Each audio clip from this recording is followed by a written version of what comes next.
Welcome back to Coffee and Grace, episode 7.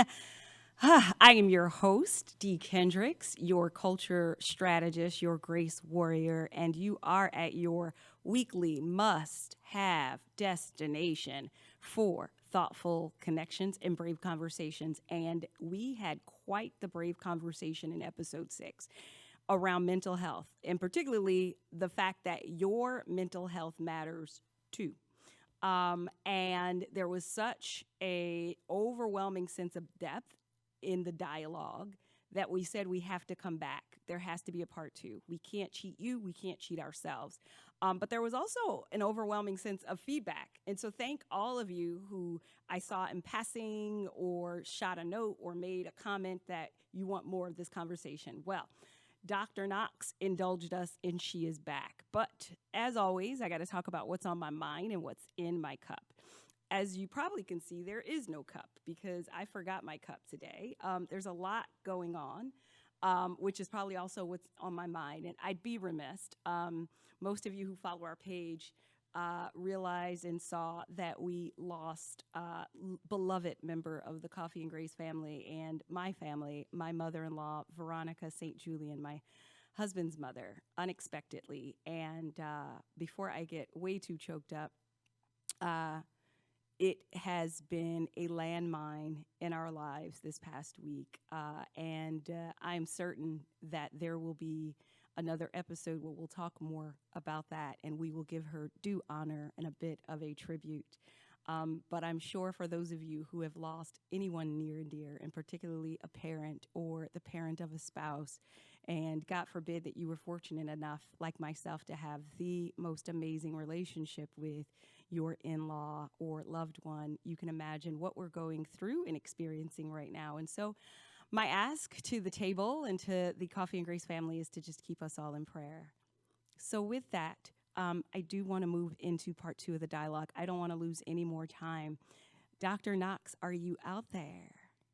I am out here. Thank you so Hey. much for having me. It's Oh good my to God. be back. Thank you for indulging my calendar hijacking request twice, by the way, and being just super flexible but that's just who you are, right? You kind of are just this cultural queen support system and, navigator and an example for us all on how to be gracious with the gifts that we've given and the due diligence that you have put in to earn your expertise in subject matter. Uh, Thank you so much. oh my God, no, thank you. So I don't want to waste time because the conversation was hot, hot, hot. It was just so in depth. It was so rich. I know you've gotten feedback about the episode. We've gotten feedback about the episode. So I'm going to dig right in if it's okay with you. Sure, that's fine. Okay, for those of you who are tuning in for the first time, you don't know who Dr. Knox is, go to episode 6 and find out. We lay it all out.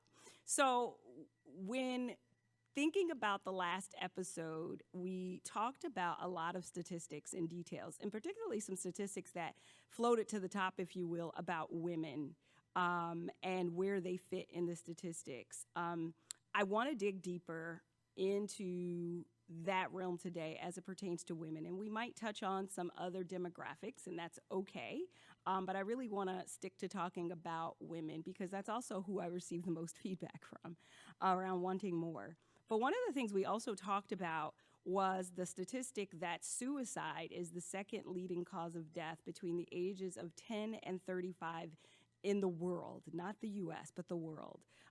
And that still is a sobering statistic to me. And I believe that it may even be a little conservative, depending on what the reporting structure is in autopsies and pre-existing conditions that could justify, right, that it may have been natural causes or something else. And so when we think about suicide and being in a suicidal state, I'd love to learn, number one, what are the internal warning signs? We talked about in episode 1 how a lot of us are walking around in crisis, like I was, without being aware that we were operating in crisis mode. I consider a state of suicidal mindset or what have you to be crisis mode, but I imagine it also holds even a more weightier stigmatism to somebody to raise their hand and say. And so I'd love to know, like, for the person who may be struggling, what are the internal signs there? And then I want to talk about for people who may be living with those people or in those folks' lives, what are the external signs? So, some of the internal signs of suicidal risk could be I feel a sense of doom. I feel a sense of I just don't want to be here anymore. Mm, This pain, emotional pain, is so much. I just rather not feel it anymore. You know what? Thoughts of if I just wasn't here anymore, everybody would be better off without me. I'm just too tired to go on anymore.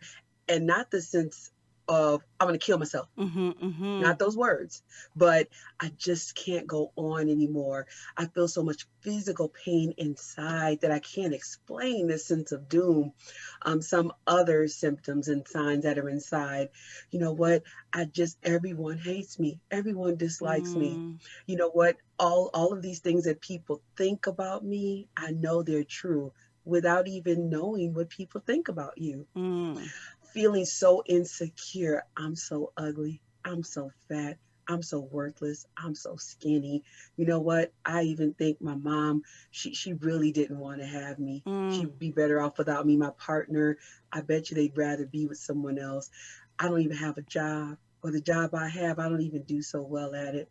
Um, Mood swings. I'm mm. up, I'm down, I'm all the way around. I cry for no reason. Um, or, you know what? I think it's time for me to start giving some of this stuff away. You Mm. know what? I think I wanna give my favorite dress. My best friend loves this dress. Even though she can't fit it, it's her gold dress. And every time she sees me, she's like, girl, if I could wear this. So let me just pack this up real nice. And maybe I'll think about giving it to her. Um, Mm. Feeling so angry inside of myself. I can't stand to be able to be with my own self. I Um, so as I listen to you, those are profound. But some of them also sound very familiar, right? When I think about even different stages of my life. So there's a couple of things going on in my mind, and I'm just gonna fix my earplug. Okay, we should be good and not have to fix that again. Um, a couple of things going on in my mind right now. One, how familiar some of those things sound. So I'm gonna put that over here for a second. The other thing that leaps out to me is that it suddenly makes so much sense why teenagers are such a heavy demographic in this bucket of mental illness. Because number one, all of the insecurities as you're finding yourself while having images thrown on you and expectations thrown on you from not only family, right, but culture. And then the other obvious thing around, let's keep it real. I think being a teenager and a preteen is the hardest stage in life. I think other stages come with a ton of stress and responsibility, but at least we're wired with adulthood to manage and process those. But at 13, processing emotional abuse at school, mm, processing being bullied, right? And let's be honest, I think it wasn't even until the recent decade that I think bullying became a common term and schools started to take some accountability for it. When mhm, I think about even my own experiences in junior high school, I can remember my family thinking I had a truancy issue, and I did have a truancy issue.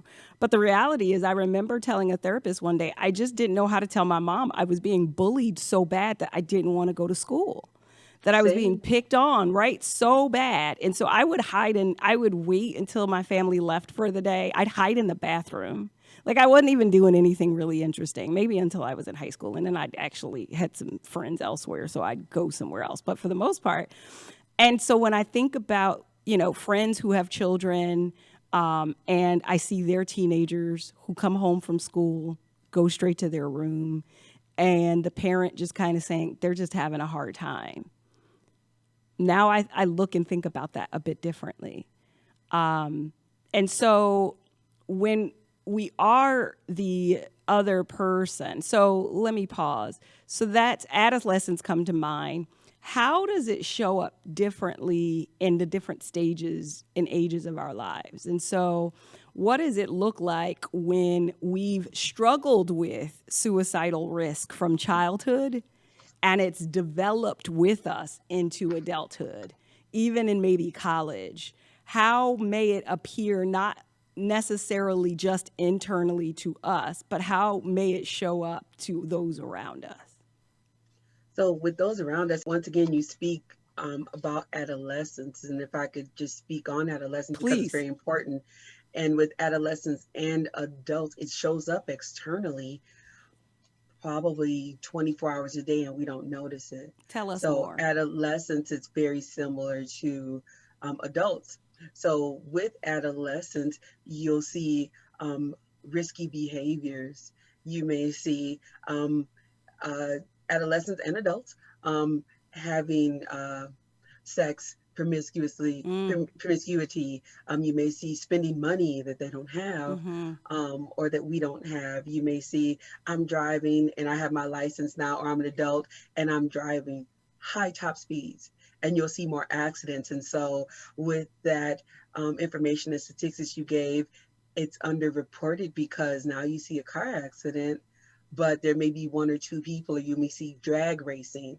I know in the Milwaukee area it's very prevalent, and so I had a few friends that had children that were killed in car accidents this summer, drag racing, Mm, but not knowing exactly what happened. So you may see car accidents with one person and it crashing into a tree or off of a ravine or just into another car and dying that way.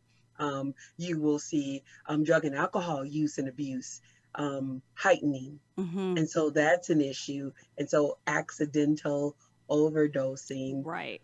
when in fact it may have been quite intentional. Right. Some other things you may see are people being very, very sad, isolating themselves, or withdrawn on the other end of the spectrum. All of a sudden, I'm taking really good care of my appearance. I'm looking beautiful. I got my hair Mm, cut. I'm doing well. I'm dressing up when in fact I'm not the type of person that dresses up and mm, puts on this makeup or make sure I have on a nice fit that day.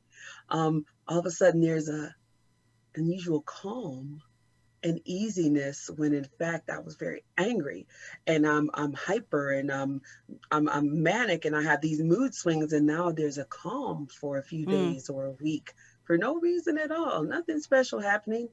I'm starting to give away my prized possession, my team jacket, all my medals. I'm giving away these dresses, shoes, my basketball, so on and so forth. Prized possessions that I always had. I wouldn't even let my little brother or sister touch them, or right. my favorite friend wear things. I am having issues or predisposition to bipolar disorder, anxiety, depression. I know there's a history of that in my family, and as a mom or a dad or auntie or uncle, I know that we have this in our family. And I'm seeing that my child or my adolescent is acting differently. I may choose to ignore it. But if I am wise and I've perhaps watched this program, I need to watch out for my children because Mm, that is a higher risk pattern l- for suicidal ideation. Let me pause you Um, right there for a minute because you hit a couple of things that I want to dig in deeper on. I'm going to say them out loud so I don't forget because my memory set these days are worse than a fruit fly.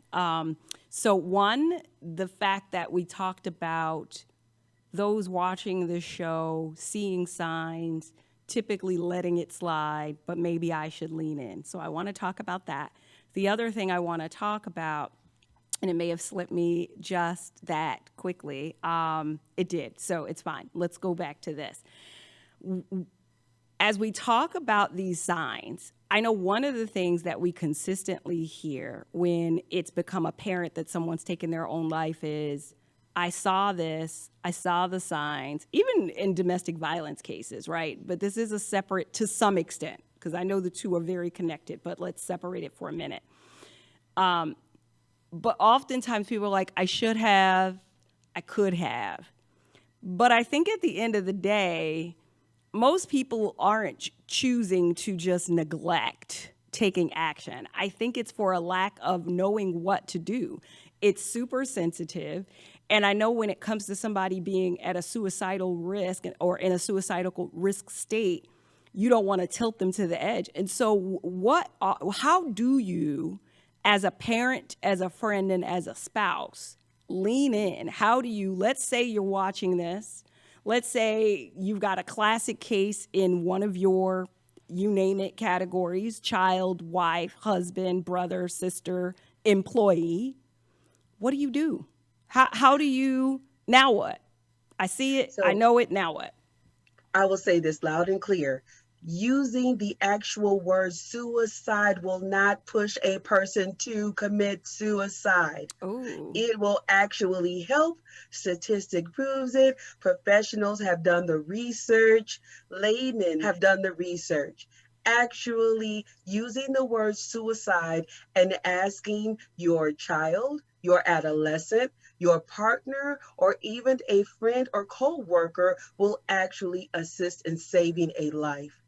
So, some of the key points that we made earlier, such as the signs and symptoms of a high risk suicide, and actually going to the person and saying, hey, I notice the signs, which translation, I notice you. I Mm, see you. I see that you are feeling sad. I see that your mood is switched.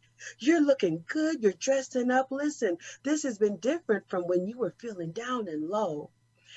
I watched a show the other day, or I read this, and it said that that might be a sign of you wanting to harm yourself or commit suicide. I just want to check in on you. One of the highest risks of suicide is someone who has been sexually abused mm, or has been involved in domestic violence. mm-hmm. Hey, sister, brother, daughter, son, I know, and we've talked about this, or there was a sign that someone may have touched you in a wrong way. Or I remember when your boyfriend or girlfriend hid you and Mm-hmm. you trusted me or another family member or friend to talk about that. I just want to make sure that you're protected and I love you. Are you feeling like hurting yourself or committing suicide? I'm here. Let's talk about it. And if not, it is very important to tell that person, I really want to make sure you get some help. Here is the 1-800 number, or let's get in this car right now because I am your parent or your caregiver, and we're going to the hospital, Mm-hmm. the emergency room, because that is where you take a person to go get your help. Talk a little more about that, because the other piece is, I think a lot of times, and we're going to touch on this a little later in the show, because talking about mental health has become common yet not practiced. Oftentimes we don't know what to do in times of extreme. And oftentimes the journey of starting to find a therapist for someone who does not have one or hasn't spoken to one in some time is typically a bit, for somebody who's in a high state of suicidal risk. It's too long, too late, right? And so Yes. I love that you said the ER. People do not associate the ER, emergency room, going to the hospital, as treating a mental illness crisis moment. Why is that? And in which cases should they proceed with that being a step that they take? Well, we've been taught in our society that our head and our brain is not attached to our body. So, Yep. with that being said, mental health Mm-hmm. and physical health are totally detached. So, we do not usually think about the ER or hospital as a mental health facility, when in fact, every single hospital has a psychiatric department, They and that's do. where psychiatrists live. With the ER and the emergency room, that is the first place that you are to go to make sure that a person who is thinking about committing suicide should go. So when a person says to you, or you discover that, oh my goodness, my daughter, son, niece, nephew, best friend, cousin wants to commit suicide, Now, if the person is under 18 and they are under your tutelage, you have custody, so on and so forth, then it is your responsibility to get them to the ER. If they agree to go with you, that is 100% better. Mm-hmm. So let's assume that they agree to go with you. All right. Yes, I want to harm myself. I want to commit suicide. Then it is for you to get, first of all, call 911. That would be your best. So calling 911, they will send someone out that is trained in mental You health better care. school the So now people, that they because have I'm telling systems, you, this is not what we're taught every day.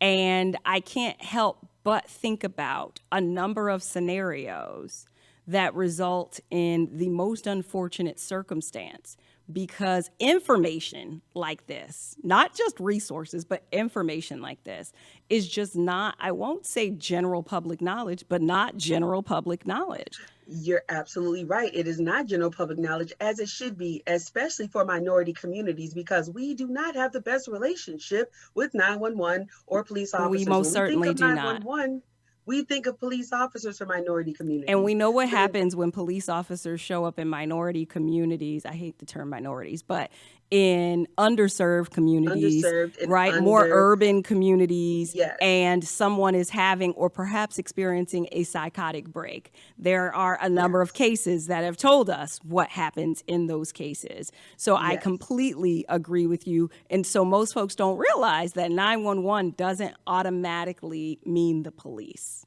They do have units that are trained now that when you say, the person will ask the dispatcher, what is the issue? I have a teen or an adult that wants to commit suicide. Are they in danger now? Yes. What's going on? Do they have any weapons? No or yes. Can you please get the weapons away, put the weapons away, so on and so forth. And then a person will come, or two, that are specialized in the mental health care arena. Now, because I too am a black and brown person, if you do not feel comfortable calling 911, because 911 is the first call you should make, you can take the person to the ER yourself, which I have done before. Mm-hmm. Take the person to the ER yourself. You go there and you say, I have a person. This is a person, he or she wants and has suicidal ideation or is thinking about committing suicide. They need this help right now. And then they will go through whatever triage they need to go through. There will be a formal assessment there, just like you would in any ER. It may take a while, Yeah, yeah, but you yeah. are now in a safe space. So this is super helpful. I'm going to ask this one last question on this, and then we're going to shift the dialogue just enough, a little bit. What happens when they don't willingly want to go? What happens when you're clear these are the signs, they're over 18, and they say, I'm fine, or you're right, but I'm not going? So when they say, I'm fine, I'm not going, so on and so forth, then if you have, are you a danger to yourself and others? Generally, if there are weapons in the home, if they have a plan, meaning I have drugs, I have weapons, Mm-hmm. so on and so forth, if they have access and means, then that person can be taken, or 911 can be called, and then they can be involuntarily committed by three people who are very close to them. That is not Ah, the ideal situation. However, three relatives can have them committed for a 3-day stay, 7-day stay to that hospital, or psychiatric oof. location so that they can get the help that they need. I However, it's a tedious process. Generally, is not the best way, but if it saves a life, Right. It is that tends to be the in best worst way. case scenario better than what is trending as worst case scenario right now, which is the individual following through with it. And so as we wrap up kind of this topic around suicide and this information, I'm going to add in another resource and then kind of recap a little before we move on. Number one, I think the other resource that folks forget, especially if they're working for most organizations that have any kind of benefits, there is normally EAP, employee assistance programs. I cannot tell you how many times EAP saved my life, my job, and my overall just well-being. And oftentimes people think calling them means that they're going to have some major disclosure to their organization and don't realize that EAP is a separate company that is contracted with your organization. And under HIPAA laws, they can't release any of the information.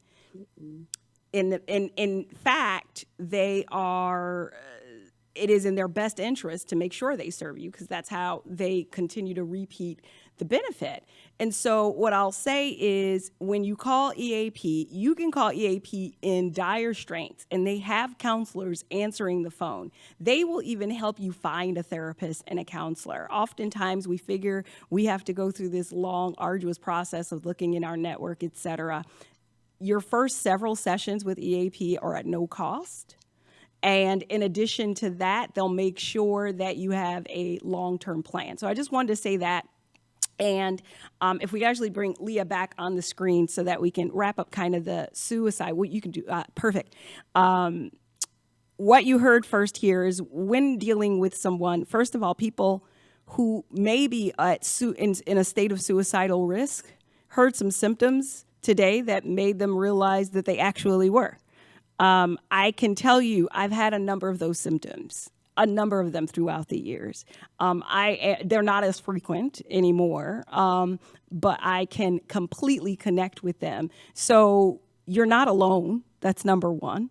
The other piece I heard is for folks who are around those folks when they see the symptoms, don't ignore it. Take literally nothing for granted. Give no doubt to benefit. There's never any benefit in doubt. I actually hate that phrase. Say something, say something, say something. Don't wait. And leverage your emergency systems, including the emergency room and 911, but use specific language around the fact that you are dealing with someone who is experiencing suicidal thoughts and may harm themselves first, to prevent risk of a untrained officer arriving to the scene and the worst happening, because they're not trained to deal with this matter. And they may be more intimidated and afraid and create an escalation that results in an untimely death anyway. And then last but not least, in the event that they are not willing and they're over 18, 3 loving, caring family members have the ability to ensure that a person gets committed. And of course, that's not what we want, but we want them around more than anything. So I wanted, for whatever reason, it was super important on my heart to kind of just recap those and stay there a little longer. Now we're going to shift just a little bit. So we talked about a number of symptoms that, and you said a couple of times, right, that a lot of folks who end up in a suicidal state have pre-exposed disposition to other mental illness diagnosis. And the other thing that I was trying to think about finally came back to me. So I'm going to go there. Number one, I think 2 people asked me in the last couple of weeks, mental illness isn't generic, is it? And I said, I believe that it's both. It is both genetic and not generic. I think I said generic. Both genetic and situational. So let's solve this once and for all for those listening. Is mental health or mental illness something that can be hereditary? So it's both, but let me go back for 1 second. Yes. There's one other thing with suicide and other mental illnesses. If in fact if you're alone, or if you feel as though you don't have anyone to help, 1-800-273-TALK. We put the number up last time. Yep, and it's at the bottom of the screen now. Make sure you give a call. Yes. If you don't have anyone. Even if you're unsure about whether you even should call, or whether you just call. So, question, is mental illness genetic or situational? Combination of the two. So I'll explain this as I've explained in the past. Simplest way I know how to explain it, because it worked for me.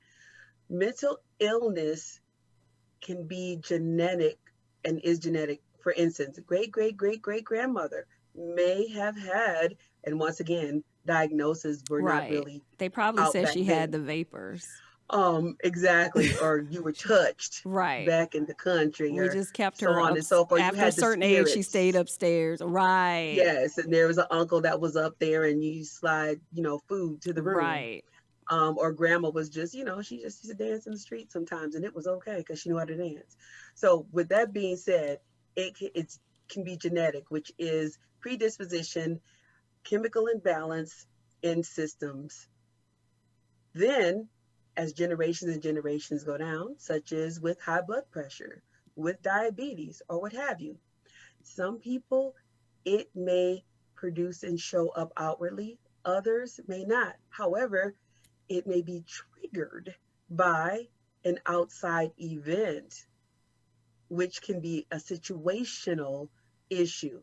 So let's say I have a predisposition for schizophrenia or for bipolar disorder. Nothing's going on in my life. I'm living life, handling my stresses just as normal. Suddenly, my mom dies. Now, my uncles, my aunts, my brothers and sisters, even my mom, nothing. Grandma may have had schizophrenia. No one had showed up in, but suddenly my mom dies. And at that time, I'm about 17. So I'm okay. But then suddenly, I start to act differently, start to experience dressing against the weather, not really being as clean as I Mm-hmm. usually am, may become promiscuous, may start to hear and see things. And then now I get to a doctor, someone notices something in my family, they start to take care of me, and now I'm diagnosed with schizophrenia. It may not, who knows, have shown itself. Right. However, it did because of that trigger, Right. which can be seen as situational, but all along, I had a It's in the predisposition family because of pattern. grandma. Yes. No, totally get it. I do probably on both sides. That's what I'm going to say. I'm going to look in the camera and say on both sides of my family. But on one side in particular, my father's side, who this is no exposure. One of the things I love about my father's side of my family chart is that they have always been very disclosing, very informational. Number one, so we all know what we predisposed to. Two, so that it was not taboo to discuss. And so I know for a fact that on one side of my family, I'm definitely predisposed, and it made a lot make sense. And in fact, it made me start being a bit more aware, right? And it made some other folks in the family make a little more sense. You mentioned around how sometimes underlying, right, predisposition for mental illness can be triggered and not show up until then. I kind of want to shift the conversation there. I can't believe like we've got like 10 more minutes already. So No. from this point on, we're going to probably move fast, but deep, fast but deep.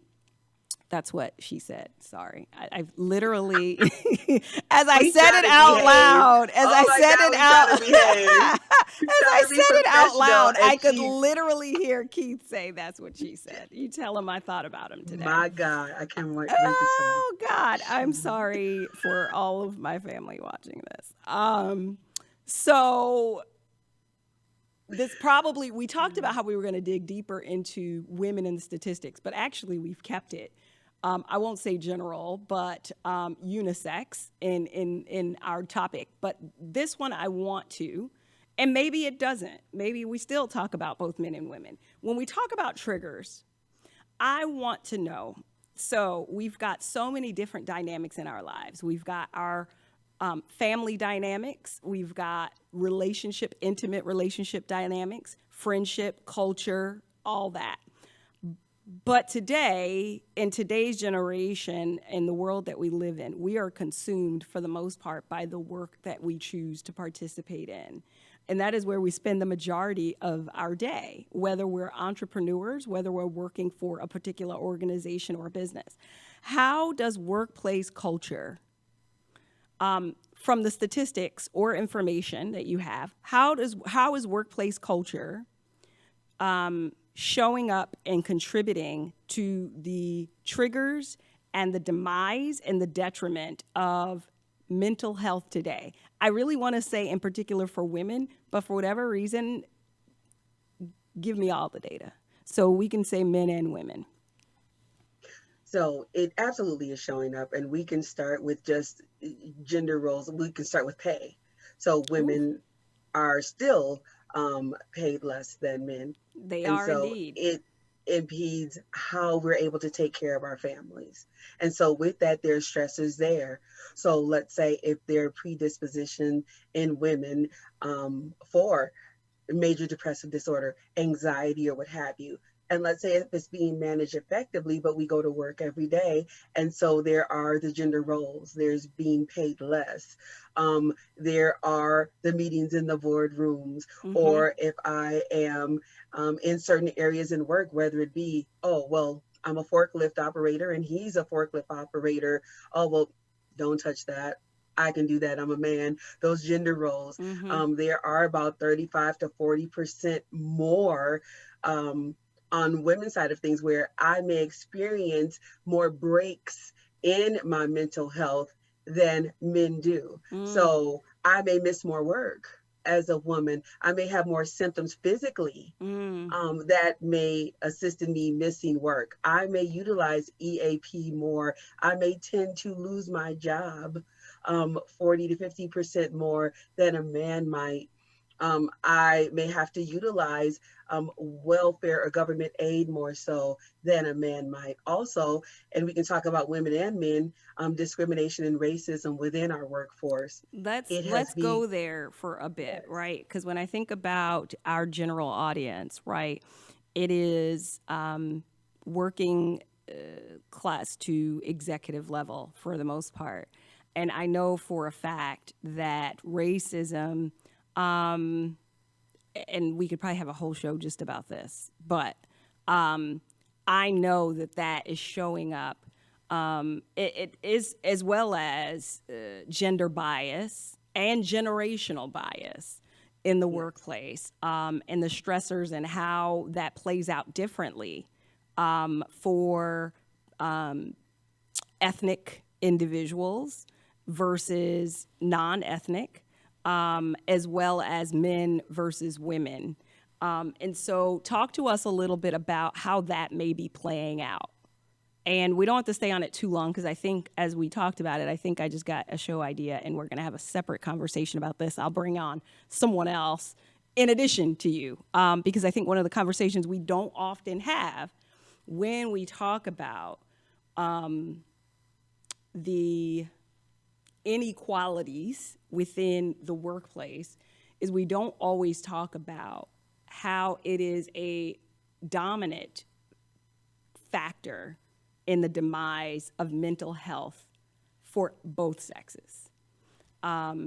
So I'm sorry, you go ahead and tell us how is that particularly showing up, the inequality, racial inequality, and maybe gender inequality in relationship with leaders, team members, etc., to mental illness. absolutely. So mental health is greatly affected by those who are not of the majority race. So we have Black and brown populations who may be in the boardrooms or may go to work every day and they may be executive level, Mm-hmm. however, not getting the same respect, not getting the same pay, feeling inadequate, Mm-hmm. feeling like they have to work 3 to 4 times harder. So that is bringing about Absolutely. cortisol levels that are higher, anxiety, depression, stress. So if there are going to be triggers for predisposed mental health issues that were not shown before, it's today. Today Um, it's happening in that it's situation. happening, and if they were being managed effectively, it's a bigger challenge now. Mm-hmm. Making sure that that mental wellness is being taken care of is even harder now because there are different things at play. There's a spotlight that is brighter now than ever before. So Mm. mental health, even though we're talking about it more, there's a lot of pushback about it more now as well. Yeah, no, I Go ahead. I'm sorry. definitely, no, no, no, no, you're fine. I could not agree more. And again, I definitely want to come back to there's so many conversations that I want to have about the workspace and particularly corporate America, because that is where the majority of American and human workforce exists today. Um, and I think that we are evolving in certain things, but we don't always connect the dots. And so I think it's all nice and good that we're starting to talk about diversity even more, which is a whole nother topic that I could dig into about how that's not the answer.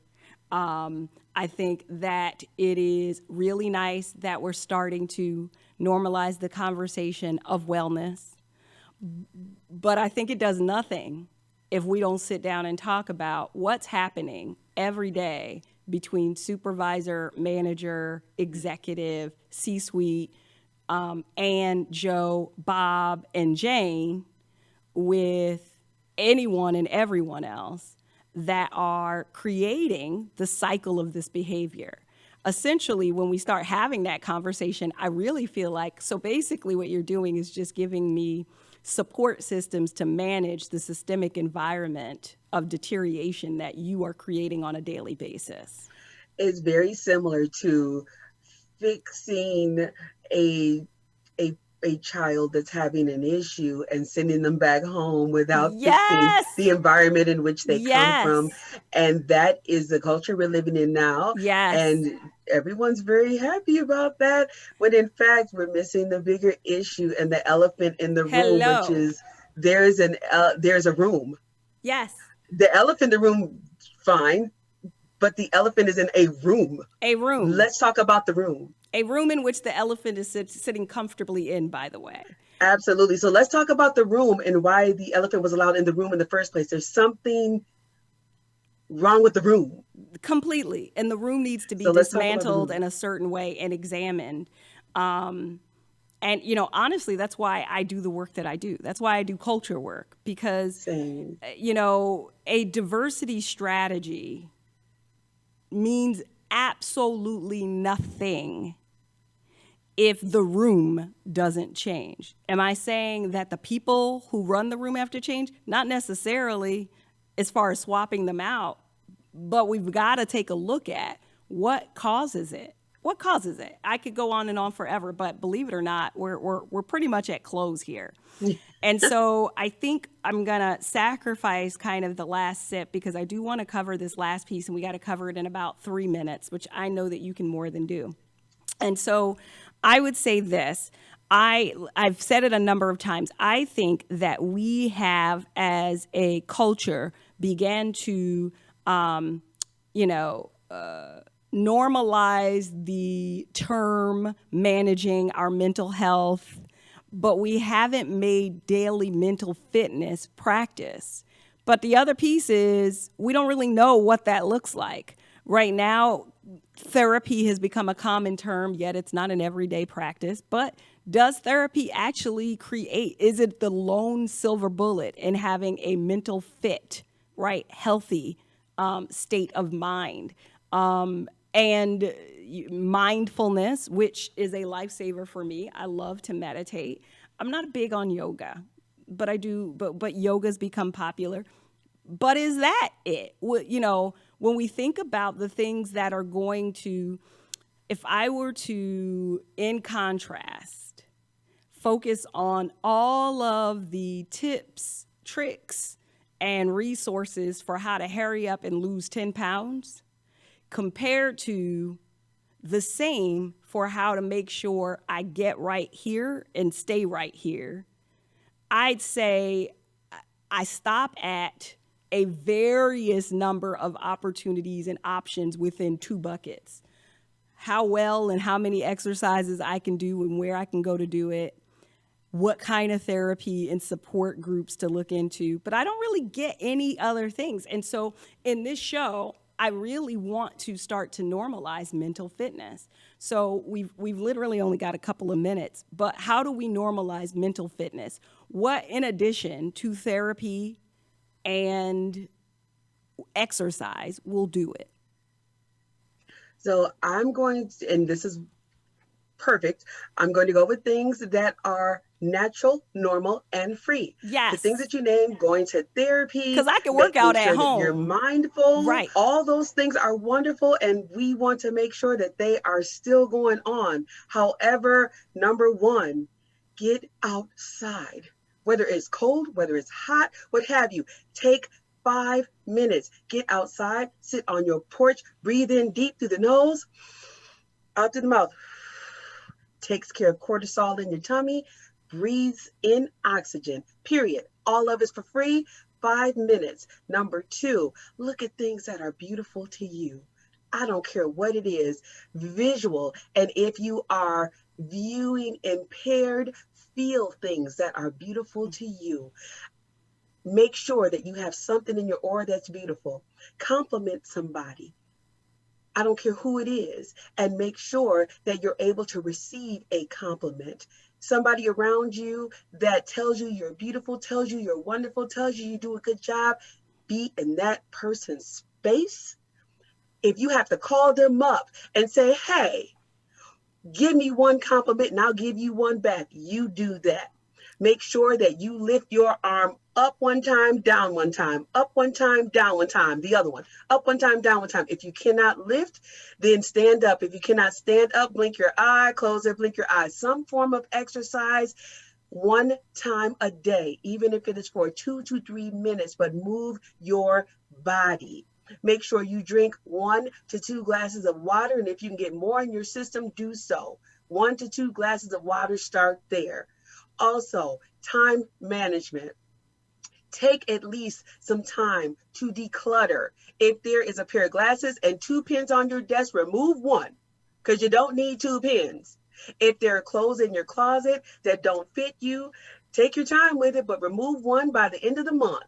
But do it small things every time to make you feel accomplished. If you have some things to do that are cluttering your time, make a list. If you have to make a mental list, written list, or those techies, take a list and make it. Even if it's just 3 things and you get one done in a day, you've done something. Congratulate yourself and reward yourself every day. Even if it's just, I get to watch a TV show or Right. I get to talk to my best friend. Speaking of Those are things you TV can do. shows, I think one of the things that a lot of folks don't take advantage of is there are a ton of, I'd say, topical shows and resources on the internet that are entertaining. So whether it's getting on YouTube and watching and setting, maybe I do this. I create a category just that says mindfulness. Mm-hmm. And my favorite empowering, maybe 2 minute video clips or Super Soul Sundays, all of those things feed us. They shift us. They shift Yes. the energy by which we're sitting in. Nothing changes if you keep engaging with the same people in the same activity all day, every day. So it's very hard. You typically have to insert something that's completely different energy level. So that's the only Yes. other thing I would add to that. Well, we are at time. Dr. Knox, I will tell you, this has been absolutely phenomenal. We could talk about this forever, and of course, you're coming back. I'm not gonna literally torture you and tell you we're gonna do part 3 next week. I'll give you a couple of weeks. No, I'm just joking. But so don't be sad, Coffee Table and Coffee and Grace family. Dr. Knox will be back. I am going to share a tidbit of our last sip, but I'm going to just share it now so that for the sake of time. In closing, what I would say is this. We have become really good creatures about figuring out how we evolve. Some of us are better at it than others, but even those of us who are not the best come to some point in our journey, whether it's monthly, quarterly, annually. How can I be better and do better? And whether we want to lose weight, we want a new job, we want new friends, we want to make more money, whatever that is. What I've learned is that the most successful people, the most mentally fit individuals in the world have one thing in common. They are extremely curious human beings. What I would encourage that you start putting on your list for growth and evolution is, how do you evolve mentally? How do you firm and tighten and tune up your mental fitness levels? Become curious. Become curious weekly about how you're feeling, what's going on in your life. How do you really feel about it? What do you really think about it? But also be curious about, what can I do that I enjoy that's going to make my mental state evolve so that I can grow successfully in this area along with my mental state? And just know that, as I stated, the one part of our body and mind that runs everything, if we start prioritizing that in its level of comfort and its level of support and resources that it needs, can you imagine the ripple effect in your life? Can you imagine the impact it's going to have on your relationships? Can you imagine how it's going to show up in your marriage, how it's going to show up in your parenting? Can you imagine how it's going to show up in your bank account? Just because you are in a position to think differently. What happens with anything that you take really good care of? It takes care of you. So with that, I can't wait to see you next week. I hope that you enjoyed this 2-part series episode around mental health. We're going to talk a lot more about it. I feel burdened to talk about it. I feel burdened to make it a common conversation until I start hearing people on the street tell me mental fitness is as important as my physical fitness and my spiritual awareness. Thank you for joining us. Be bold. Absolutely. Be bold, be gracious, be you. Thank you for joining the conversation. It was such a privilege to have you. We hope that you would keep joining the conversations. Meet us over at our social media, where there's always a coffee and grace conversation happening.